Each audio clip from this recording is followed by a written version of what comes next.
In this video, I'll walk you through a set of exercises designed to improve your improvisation skills. No matter what instrument you play, they will help you build a real mind-to-instrument connection and learn one of the most essential yet rarely mentioned skills in improvisation, the ability to anticipate and imagine the next chord before it happens. And we'll also address how poor rhythmic awareness can silently sabotage your playing. So stay with me until the end. Before we get into the exercises, here's a quick glimpse of what this kind of practice has helped me do. And honestly, you never stop refining these skills, but this is where I'm at for now.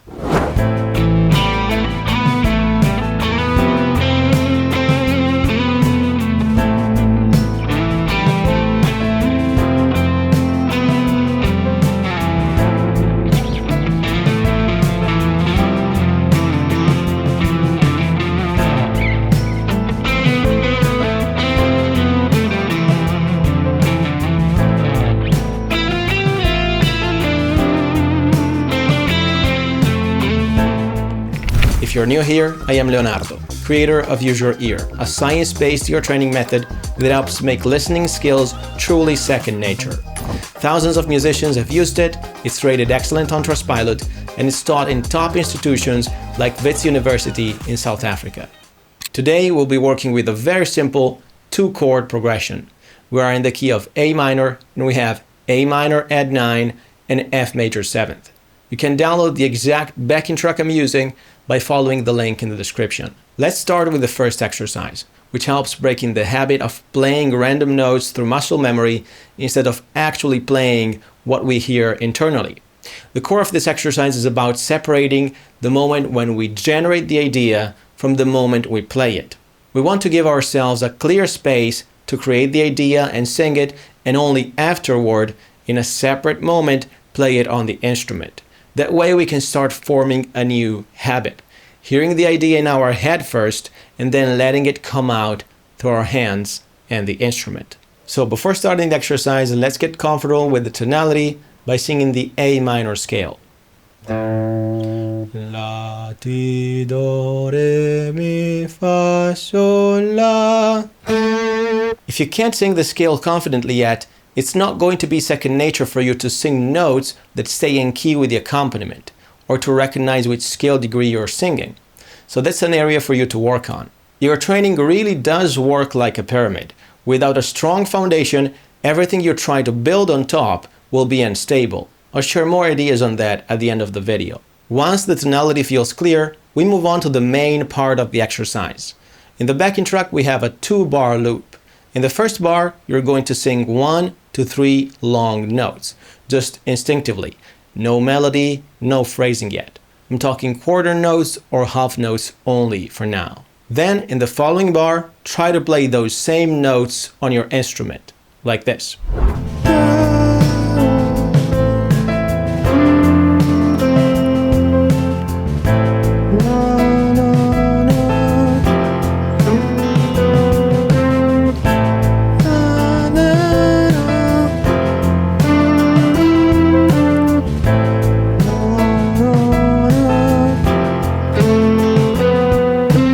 I really encourage you to stick to longer notes at this stage. Try not to jump into fast runs or complex lines just yet. That's a great way to slip back into finger memory. The goal here is to slow everything down just enough so your inner ear has space to lead and your fingers can follow naturally. Once you feel a bit more comfortable with that, you can stretch the exercise into a full 2-bar phrase.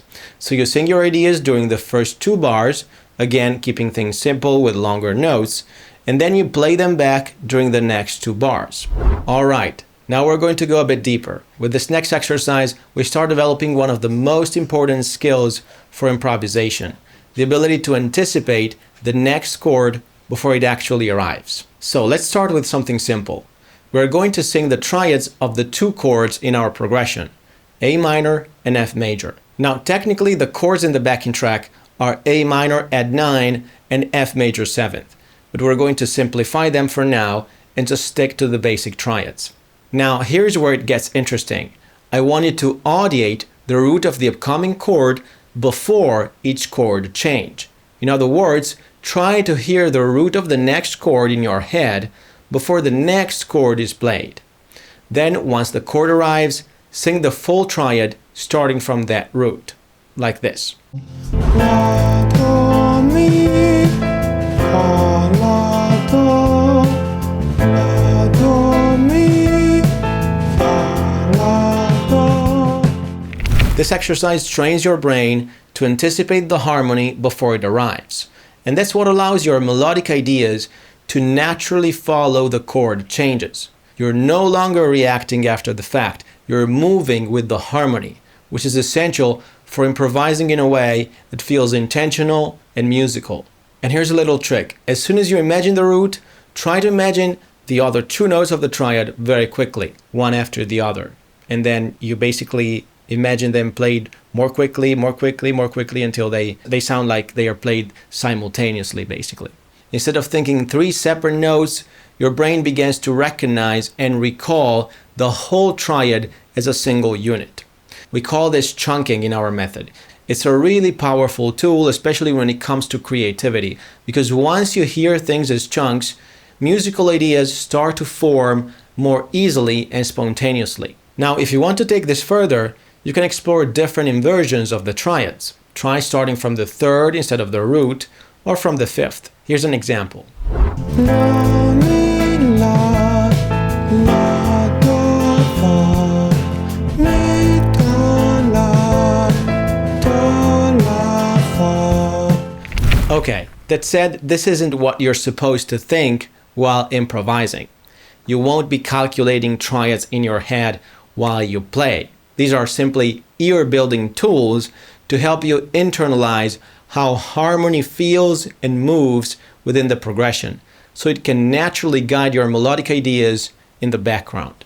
Alright, now let's take that triad ideation skill and plug it back into the exercise format we used earlier. Sing first and then play. So here's what this looks like.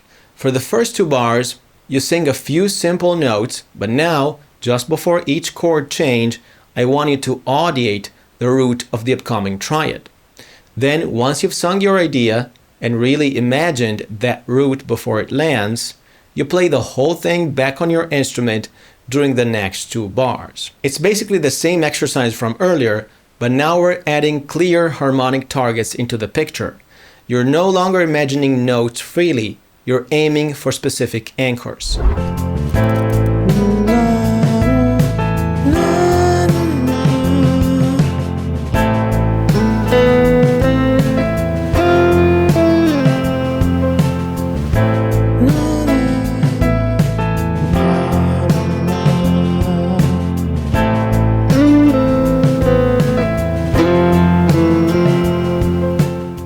You can start by audiating the root of each chord, and once that feels natural, you can start playing around with the third or fifth as your mental anchor instead.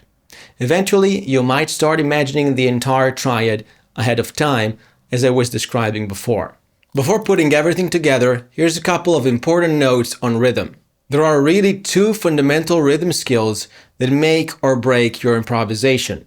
The first one is just keeping the pulse. And I know that sounds simple, but it's actually where a lot of musicians fall apart, especially when they start focusing hard on generating melodic ideas or trying to figure out where notes are on the instrument.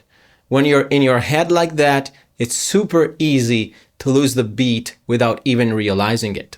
And the thing is, if you lose the pulse, everything you play starts sounding disconnected.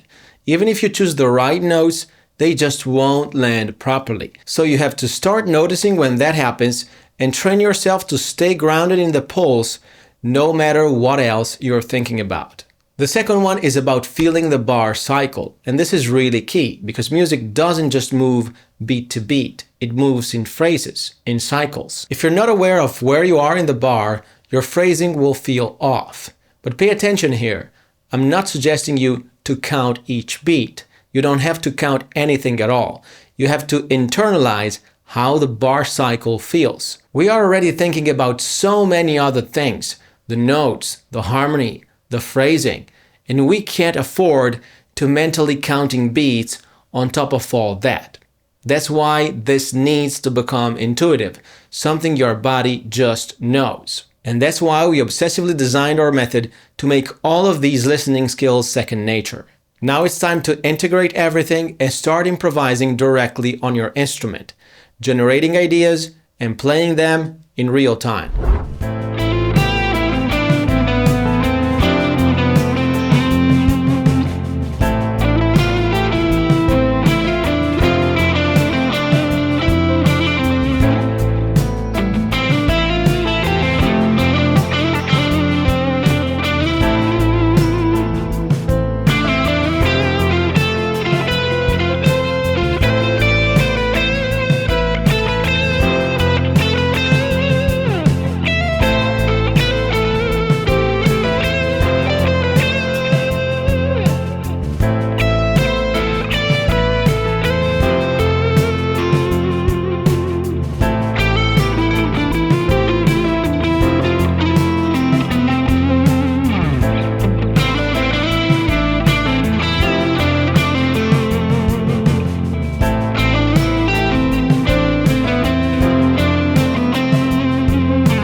Look, I'm surely not the best improviser in the world, but I enjoy improvising so much more than I did when I started, it's honestly not even comparable.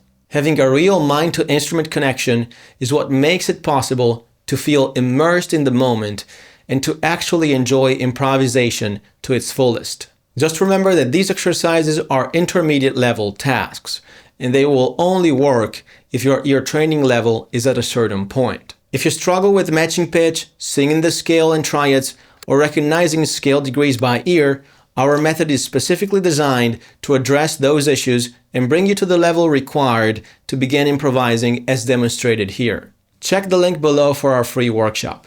It will help you assess your current ear training level, you will get specific exercises to improve, and learn to apply the concepts behind our method in your practice. In the description below, you'll also find a link to the backing track we used in this video. And if you're not quite ready for the workshop yet, check out this other video where I break down the 6 stages every musician goes through to develop an intuitive musical ear.